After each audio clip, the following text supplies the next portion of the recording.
ചേട്ടാ സ്വാഗതം. നമസ്കാരം. സുഖമായിട്ടിരിക്കുന്നു? സുഖമായിട്ടിരിക്കുന്നു. ഇന്നൊരു സിനിമ റിലീസാണ്. അതെ അതെ. അപ്പോൾ അതിൻ്റെ പരിപാടികൾ കൂടി ഉണ്ട് നമ്മുടെ ഒപ്പം. വളരെ വ്യത്യസ്തമായൊരു പേരാ ഴ. അത് എന്തിനോടോ കൂടി ചേർന്നു എന്ന് പറയുന്ന ഒരു ഇൻ്റർവ്യൂ ഞാൻ കണ്ടിരുന്നു. ഒന്ന് പറയാമോ എന്തുകൊണ്ട് ആ പേര്?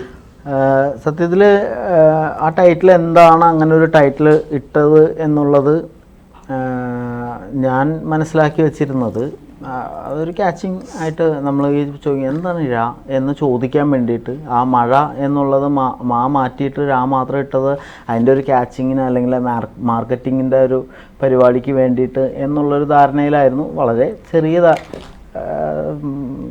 ധാരണയിലായിരുന്നു ഞാൻ. പക്ഷേ പിന്നീട് അത് സംവിധായകനോട് തന്നെ ചോദിച്ച് മനസ്സിലാക്കണം എന്നുള്ളത് ഒരു നിർബന്ധം വന്നു. കാരണം പലരും എന്നോട് ചോദിക്കാൻ തുടങ്ങി ഇൻ്റർവ്യൂസിനാണ് എന്താണ് ഴാന്ന്. അപ്പോൾ ഈ ഉത്തരം അതിനൊരു കൃത്യമായ ഉത്തരമല്ല, ക്യാച്ചിങ് മാത്രമല്ല.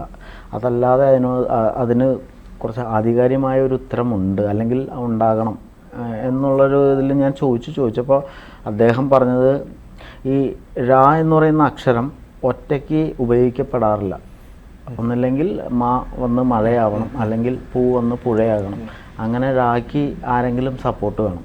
ഈ ഞാൻ അവതരിപ്പിച്ചിരിക്കുന്ന കഥാപാത്രത്തിൻ്റെ പേര് ക്രിസ്റ്റി എന്നാണ്. അപ്പോൾ ക്രിസ്റ്റിയുടെ ഒരു മാനസികാവസ്ഥ അല്ലെങ്കിൽ അയാളുടെ ഒരു വിഷയം അത് തന്നെയാണ്. അയാൾക്ക് ആരും ഇല്ല എന്നുള്ളതും അയാൾ ആരെങ്കിലും അയാളുടെ കൂടെ പുറകിലും മുമ്പിലും ഉണ്ടാവണം എങ്കിൽ മാത്രമേ അയാൾ ഉണ്ടാവുള്ളൂ എന്ന് പറയുന്നൊരു അവസ്ഥയിൽ കൂടി പോകുന്നൊരു ക്യാരക്ടറാണ്. അപ്പോൾ ആ ക്യാരക്ടറുമായിട്ട് വളരെ ആ സിനിമയുമായിട്ട് ആ കഥയായിട്ട് ഏറ്റവും അടുത്ത് കിടക്കുന്ന ഒരു ടൈറ്റിലാണ് ഴ. ഈ കഥ ചേട്ടൻ്റെ അടുത്ത് പറഞ്ഞപ്പോൾ ആദ്യം വന്നത് എന്താ? ചേട്ടൻ നമ്മൾ നിത്യം ജീവിക്കുന്ന ജീവിതവുമായി ബന്ധപ്പെട്ട ഒരു കഥാപാത്രമായിട്ട് ചേട്ടൻ തോന്നിയോ? ഒരുപാട് പേരുണ്ട് ഇങ്ങനെ, അതായത് അവരുടെ ഉള്ളിലുള്ള അവരുടെ എക്സ്ട്രീം പ്രണയം അല്ലെങ്കിൽ സൗഹൃദം, അവരുടെ സ്നേഹം, ഇപ്പം അമ്മയോടുള്ളത്, ഭാര്യയോടുള്ളത്, അത് അതിര് കടക്കുന്ന സ്നേഹത്തെ അവർ എന്താ പറയുക മനസ്സിലാക്കിക്കാൻ വേണ്ടിയിട്ട് പെടുന്ന പാട്, അല്ലെങ്കിൽ അവർക്കത് തിരിച്ചു കിട്ടുന്നില്ല എന്ന് പറയുന്ന പരാതി, ഇങ്ങനത്തെ ക്യാരക്ടേഴ്സ് ഒരുപാടുണ്ട്. അപ്പോൾ ഈ ക്യാരക്ടർ കേട്ടപ്പോൾ ഡിഫറെൻ്റ് ആയിട്ടുള്ള ഒരു ക്യാരക്ടറായിട്ട് പെർഫോം ചെയ്യാനുള്ള, അതായത് ഒരുപാട് ബാലൻ ചേട്ടനും കൊല്ലം ശങ്കരനും ഒന്നും അല്ല, ഇത് വേറെയാണ്. നമ്മളെ ട്രെയിലർ കാണുമ്പോൾ തന്നെ നമുക്ക് മനസ്സിലാവും അതൊരു തീവ്രമായൊരു സൗഹൃദം അതിനുള്ളിൽ ഭയങ്കരമാണ്. ശരിക്കും ട്രെയിലർ ത്രൂ ഔട്ട് അത് തന്നെയാണ്, ഭയങ്കര തീവ്രമായൊരു സൗഹൃദം തന്നെയാണ്. അതെ അതെ അതെ അതെ. സൗഹൃദം ജീവിതത്തിൽ സൂക്ഷിക്കുന്ന ആളും ആണ് തീർച്ചയായിട്ടും. അതെ അതെ അതെ. പക്ഷെ ഒരു ഇന്റർവ്യൂവിൽ പറഞ്ഞതും കേട്ട് സൗഹൃദത്തെ ഞാൻ മുതലെടുക്കാറില്ല, അല്ലെങ്കിൽ എൻ്റെ ഒരു സിനിമാ ജീവിതത്തിന് വേണ്ടിയിട്ട് ഞാൻ ഒന്നിനെയും മുതലെടുക്കാറില്ല. ഈ ഇരിക്കുന്ന ഇൻ്റർവ്യൂ പോലും ഞാൻ മുതലെടുക്കില്ല. കാരണം ഈ ഇൻ്റർവ്യൂവിലൂടെ എന്തെങ്കിലും പറഞ്ഞ് അറിയിച്ച് എനിക്ക് എന്തെങ്കിലും വരണം എന്ന് ഞാൻ ആഗ്രഹിക്കുന്നില്ല. ആകെ ഇപ്പോൾ സിനിമയുടെ ഭാഗമായിട്ട് ഇരിക്കണം എന്ന് പറയുന്നൊരു കാരണമുണ്ട്, ആ പ്രൊഡക്ഷൻ്റെ ആവശ്യവും കൂടിയാണ്. എനിക്ക് പ്രത്യേകിച്ച് പ്രേക്ഷകരോട് പറയാനോ അല്ലെങ്കിൽ അറിയിക്കാനോ പുതിയതായിട്ടൊന്നും ഇല്ല. അപ്പം ഞാൻ വന്നിരിക്കുന്നത് വളരെ യൂണിവേഴ്സലായിട്ട് തന്നെയാണ്, ഒരു പൊതു നേട്ടത്തിന് വേണ്ടിയാണ്, ഒരു സംഘത്തിൻ്റെ നേട്ടത്തിന് അല്ലെങ്കിൽ ഒരു സിനിമയുടെ നേട്ടത്തിന് വേണ്ടിയാണ് വന്നിരിക്കുന്നത്. ഓരോ പ്രവൃത്തി അങ്ങനെ തന്നെയാണ്.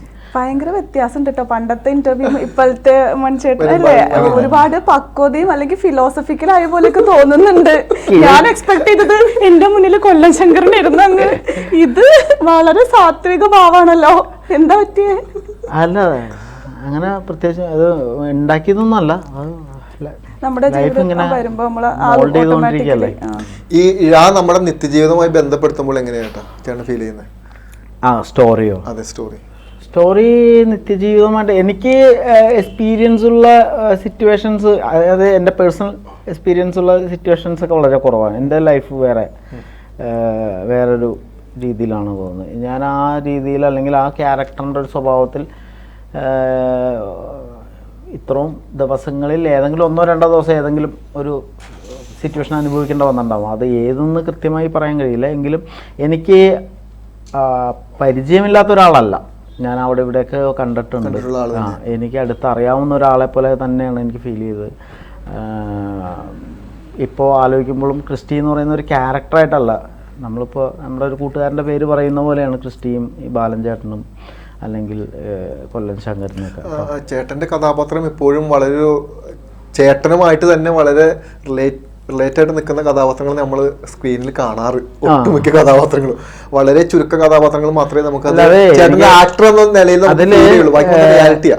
അതിൽ സത്യത്തിൽ തെറ്റിദ്ധാരണയാണെന്നാണ് എൻ്റെ ഒരു വിശ്വാസം. കാരണം ഈ പറഞ്ഞ 3 ക്യാരക്ടർ, അല്ലെങ്കിൽ ഞാൻ ഇപ്പോൾ ഒരു 40ഓളം സിനിമയായി, മലയാളം, തമിഴ്, തെലുങ്ക് ഒക്കെ ആയിട്ട്. ഈ 40 സിനിമകളിലും എൻ്റെ ഷെയ്ഡ് വന്നേക്കുന്ന ഒരു സിനിമയാണ്. അത് അയാൾ ജീവിച്ചിരിപ്പുണ്ട് എന്ന് പറയുന്നൊരു സിനിമയിൽ മുരുകൻ എന്ന് പറയുന്നൊരു ക്യാരക്ടറുണ്ട്. ആ ക്യാരക്ടറിൻ്റെ പല മണ്ടത്തരങ്ങളും പല ആഗ്രഹങ്ങളും പല പെരുമാറ്റങ്ങളും മണികണ്ഠനാണ്. പക്ഷേ ബാലൻ ചേട്ടൻ്റെ ഒരു അംശം എന്നിൽ, അല്ലെങ്കിൽ ബാലൻ ചേട്ടൻ്റെ ആ പവറോ അല്ലെങ്കിൽ ആ ഒരു ആത്മധൈര്യമോ അല്ലെങ്കിൽ ആ ഒരു മണ്ടത്തരമോ ഒന്നും എനിക്കില്ല. ഞാൻ അങ്ങനത്തെ ഒരു വിവേകമില്ലാത്ത തീരുമാനങ്ങൾ എടുക്കില്ല. അങ്ങനത്തെ അപ്പോൾ ഈ 3 ക്യാരക്ടറും എൻ്റെ അല്ല. പക്ഷെ അത് എൻ്റെ ആണ്, ഞാനാണ് എന്ന് നിങ്ങൾക്ക് തോന്നുന്നുണ്ടെങ്കിൽ എന്നിലെ നടൻ വിജയിച്ചു എന്നുള്ളതാണ്. പക്ഷെ ആ തെറ്റിദ്ധാരണ ഒരിക്കലും പ്രേക്ഷകരുടെ ഇടയിൽ നിന്നും ടെക്നീഷ്യൻസിൻ്റെ, അതായത് പ്രൊഡ്യൂസേഴ്സ് അല്ലെങ്കിൽ ഡയറക്ടേഴ്സിൻ്റെ ഇടയിൽ നിന്നും മാറുന്നില്ല. അതാണ് എൻ്റെ കരിയറിന് തടസ്സമായി വരുന്നത്, കരിയർ മാറാത്തത്. കാരണം ഞാൻ അതാണെന്ന് വിചാരിച്ചിരിക്കുന്നവരുണ്ടാവാം, ഞാനതല്ല. നിങ്ങളെനിക്ക് കോട്ട് സൂട്ട് എന്നാലും ഞാൻ കഴിച്ചു തരാം, അതും എനിക്ക് സൂട്ടാവും തന്നെയാണ് എൻ്റെ വിശ്വാസം. എന്താ പറയുക, ജീവിതത്തിൽ നമുക്ക് ഒരു വസ്ത്രം, ഈ ഒരു വസ്ത്രമാണ് എൻ്റെ കംഫർട്ട് എന്ന് പറയുന്നത്. പക്ഷേ സിനിമയിൽ എനിക്ക് അങ്ങനെ ഒരു വസ്ത്രത്തിൽ ഒതുങ്ങാൻ ഞാൻ ആഗ്രഹിക്കുന്നില്ല. വസ്ത്രം എന്ന് ഉദ്ദേശിച്ചത് ക്യാരക്ടറിനെ പറ്റി. അപ്പോൾ അത് മാറി മാറി ഡ്രസ്സുകൾ മാറി മാറി വരണം എന്ന് തന്നെയാണ് എൻ്റെ ആഗ്രഹം. അത് എനിക്ക് എൻ്റെ ശരീരത്തിന് സൂട്ടാക്കാൻ ഉള്ള വിദ്യ പഠിച്ച് വെച്ചിട്ടുണ്ട്, അല്ലെങ്കിൽ അത് ഇനിയും പഠിക്കാൻ തയ്യാറാണ്. ചേട്ടൻ റോൾസ് ചോദിക്കാറുണ്ടോ ഡയറക്ടേഴ്സിന്റെ? പിന്നെ ചോദിക്കാറൊക്കെ ഉണ്ട്. അപ്പോൾ ഡയറക്ടേഴ്സ് ആക്ടറാണോ അതോ സ്വയം ഇംപ്രവൈസ് ചെയ്യാനൊക്കെ നോക്കാറില്ലേ? അത് അവർ തരുന്ന ഫ്രീഡം എന്താണ്, അത് അവർക്ക് നമ്മൾ ഇംപ്രവൈസ് ചെയ്യേണ്ടതെന്നാണെങ്കിൽ ഇംപ്രവൈസ് ചെയ്യില്ല. അല്ല ഇതെന്ത് ചെയ്യാൻ പറ്റും എന്നിപ്പോൾ രാജീവേട്ടൻ അങ്ങനെയാണ്. എടോ ഇത് ഒരു 90 കാലഘട്ടങ്ങളിലൊക്കെ നമ്മുടെ കവിതാ തിയേറ്ററിലും ഷേണാസിലൊക്കെ ഉണ്ടായിരുന്നു, താൻ കണ്ടിട്ടുണ്ടാവും. അപ്പോൾ അത് എന്ത് പറയാൻ പറ്റും, അവിടെ എന്താ പറയുക, ഇങ്ങനെ ചോദിക്കുക. പത്രം ഫ്രീ ആണ്, അപ്പം നമ്മൾ ഇപ്പോൾ പറയട്ടെ എന്ന് പറഞ്ഞ് ആലോചിച്ച് ഇത് പറയട്ടെ അത് പറയട്ടെ. അതല്ലാത്ത ഇത് പറഞ്ഞാൽ മതി, ഇതാണ് മാർക്കൊക്കെ വരച്ച് വെച്ചിരിക്കുന്ന ഡയറക്ടേഴ്സും ഉണ്ട്. ആ മാർക്കിൽ പോയി നിന്ന് പറയാം, അത് പറയാം. ആ ഫ്ലെക്സിബിലിറ്റി ആക്ടർക്ക് വേണം. രണ്ടിലും ഒരേപോലെ നമുക്ക് നമ്മളെ ട്രീറ്റ് ചെയ്യുന്ന ആരുടെ മുമ്പിലാണോ നമ്മൾ നിൽക്കുന്ന, അവർക്ക് എന്താണോ വേണ്ടത് അത് കൊടുക്കാൻ നമ്മൾ തയ്യാറായിരിക്കണം, ബാധ്യസ്ഥരാണ്. എന്തെങ്കിലും വെല്ലുവിളി എന്തായിരുന്നു ശരിക്കും രായില്? രായില് വെല്ലുവിളി എന്ന് വെച്ച് കഴിഞ്ഞാൽ ഇതിൻ്റെ സാമ്പത്തിക ഇല്ലായ്മ വെല്ലുവിളിയാണ്. കാരണം എന്ന് വെച്ചാൽ പല സീനിലും നമുക്ക് സേഫ്റ്റികൾ ഉണ്ടായില്ല. ഇപ്പോൾ ഒരു കാർ ഇടിക്കുന്ന ഒരു സീനുണ്ട്, ആ കാർ ഇടിക്കുന്ന സീനിന് വേണ്ട ഒരു ഫൈറ്റ് മാസ്റ്ററിൻ്റെ ഐഡിയോളജിയോ അല്ലെങ്കിൽ എന്തെങ്കിലും ഇപ്പം എന്തെങ്കിലും പറ്റിയാൽ തന്നെ പെട്ടെന്ന് എടുത്തുകൊണ്ട് പോകാനുള്ള വേറൊരു വണ്ടി പോലും ഇല്ല. ആകെ ഒരു കാർ ഒപ്പിച്ചിട്ടുണ്ട്, അവരുടെ സുഹൃത്ത് തന്നെ ഒരാൾ ഓടിക്കുന്നു. ഇത് ഞാൻ കൊച്ചാക്ക് അല്ല കുറ്റം പറയല്ല, ആ സിനിമയുടെ ഒരു യോഗം അതായിരുന്നു. അതൊരു സൗഹൃദത്തിലുണ്ടായ ഈ നമുക്ക് ചില വട്ടുകളുണ്ടല്ലോ ഈ തിയേറ്ററിനെ കുറിച്ചും അല്ലെങ്കിൽ നാടകം, അഭിനയം എന്നൊക്കെ പറയുമ്പോൾ നമ്മളെ കുറച്ച് മറന്നു പോകും. അപ്പോൾ അങ്ങനെ ആ പെർഫോം ചെയ്യുന്ന സമയത്ത് സേഫ്റ്റിനെ കുറിച്ച് ആലോചിക്കാത്തൊരു മണ്ടത്തരം ഉണ്ട്. അപ്പോൾ ഇത് ഇടിച്ചത് ഒറിജിനൽ വന്ന് ഇടിച്ചു ഈ കാറ്. പുള്ളി ബ്രേക്ക് ചവിട്ടുന്ന ടൈമിങ് മാറിപ്പോയി, ഇടിച്ച്. അങ്ങനെ 1-2 പ്രശ്നങ്ങളുണ്ടായിരുന്നു. അതൊക്കെ വെല്ലുവിളികൾ തന്നെയായിരുന്നു.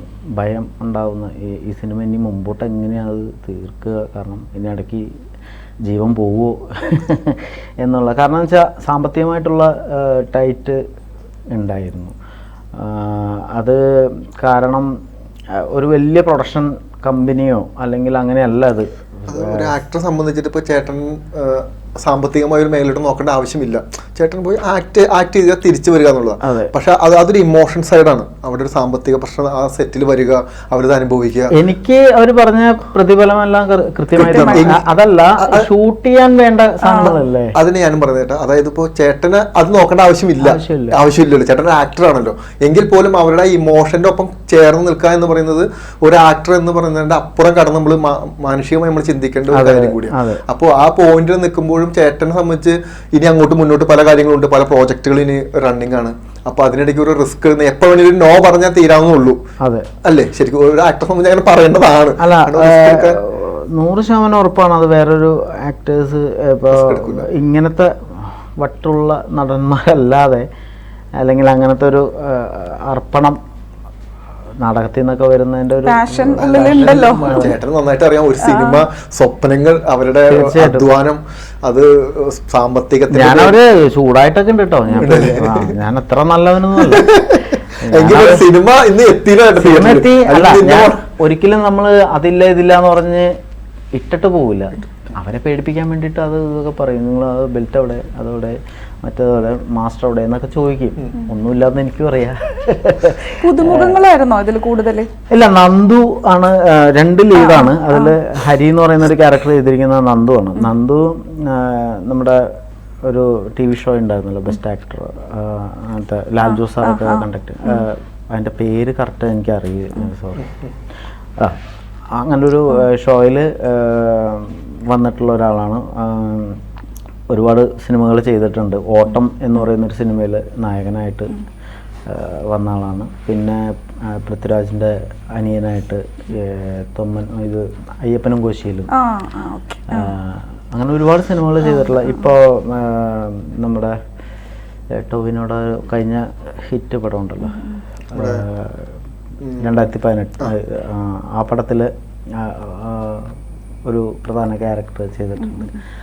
അങ്ങനെ നന്ദു അറിയപ്പെടുന്ന അല്ലെങ്കിൽ സിനിമയിൽ സജീവമായിട്ടുള്ള ഒരാളാണ്. നന്ദു ഞാനുമായിട്ടാണ് ഏറ്റവും കൂടുതൽ. ട്രെയിലർ അങ്ങനെ തന്നെയാണ്, നിങ്ങൾ തമ്മിൽ കോംബോയാണ് മൊത്തം കാണിക്കുന്നത്. സംവിധായകൻ ഗിരീഷനെ പറ്റി പറയുകയാണെങ്കിൽ ഒരു ഉഗ്രൻ മനുഷ്യനാണ്, നല്ല മനുഷ്യനാണ്, നല്ല സംവിധായകനുമാണ്. നമ്മൾ സാധാരണ നാടകത്തിൽ നിന്ന് നടന്മാർ സിനിമയിലേക്ക് വന്ന് ക്ലച്ച് പിടിക്കുക, അത് ഇപ്പോൾ സംഭവിക്കേണ്ട. പക്ഷെ സംവിധായകർക്ക് പലപ്പോഴും അത് പറ്റാറില്ല. കാരണം ഈ സിനിമയുടെ ഈ കോംപ്രമൈസിൽ നിൽക്കാൻ അവരുടെ മനസ്സ് സമ്മതിക്കില്ല. ഈ എന്താ പറയുക, വല്ലാതെ വളയാനോ ഒടിയാനോ ഒന്നും അവർ തയ്യാറാവില്ല. പിന്നെ അവർക്ക് ഇതിൻ്റെ ഒരു സ്കെയില്, അവർ ഈ വൈഡായിട്ടുള്ളൊരു ആലോചന. അപ്പം നമ്മൾ സിനിമയ്ക്ക് ചിലപ്പോൾ ചുരുക്കി ആലോചിക്കേണ്ട വരും. നമ്മളുടെ എല്ലാ അറിവുകളും വേണ്ടി വരില്ല, അറിവില്ലായ്മ ചിലപ്പോൾ ഉപയോഗിക്കേണ്ടി വരും. അപ്പം അങ്ങനെയൊക്കെ എല്ലാവർക്കും പറ്റാറില്ല. അപ്പോൾ ബിസിനസ്സിലോട്ട് ഇവര് അധികം കൺവേർട്ട് ചെയ്യാറുമില്ല. അവർ അങ്ങനത്തെ ഒരു കച്ചവടക്കാരും അല്ല. ഗിരീഷ് ചേട്ടന് ഇത് രണ്ടിൻ്റെയും പാറ്റേൺ അറിയാം. നാടകത്തിന് എന്താ കൊടുക്കേണ്ടതെന്നും സിനിമയ്ക്ക് എന്താ കൊടുക്കേണ്ടതെന്നും കൃത്യമായിട്ട് അറിയാം. ഷോട്ടുകൾ എടുക്കാനും അത് ക്യാമറാമാനെയും എഡിറ്ററെയും അല്ലെങ്കിൽ ബാക്കി ടെക്നീഷ്യൻസിൻ്റെ തലയിലിട്ടിട്ട് ആക്ഷൻ കട്ട് മാത്രം പറഞ്ഞ് സ്ക്രിപ്റ്റ് കൊടുത്തിട്ട് പടം അങ്ങനത്തെ ഒരാളല്ല. പുള്ളിയുടെ ഓരോ അനക്കത്തിൽ അല്ലെങ്കിൽ ഓരോ കാര്യത്തിൽ പുള്ളി ചോദിച്ച് മനസ്സിലാക്കി ഈ ലെൻസ് വെച്ചാൽ അത് എന്തോരം കിട്ടും, അതെങ്ങനെയാണ്, അത് ഇങ്ങനെയാണ്, ഒരുപാട് ടൈം എടുത്ത് തന്നെ കൃത്യമായി. ഇതിനു മുമ്പ് ഒരു സിനിമ അദ്ദേഹം ചെയ്തിട്ടുമുണ്ട്. ആദ്യത്തെ സിനിമയല്ല അദ്ദേഹത്തിൻ്റെ, പള്ളിക്കൂടം എന്ന് പറഞ്ഞൊരു സിനിമ ചെയ്തിട്ടുണ്ട്. അതല്ലാതെ സിനിമ ധാരാളം കാണുകയും പഠിക്കുകയൊക്കെ ചെയ്തിട്ടുള്ള ഒരാളാണ്. ഞാനുമായിട്ട് ഈ പറഞ്ഞ വലിയ സൗഹൃദവും സ്നേഹമൊക്കെ ഉള്ളൊരു സംവിധായകനാണ്.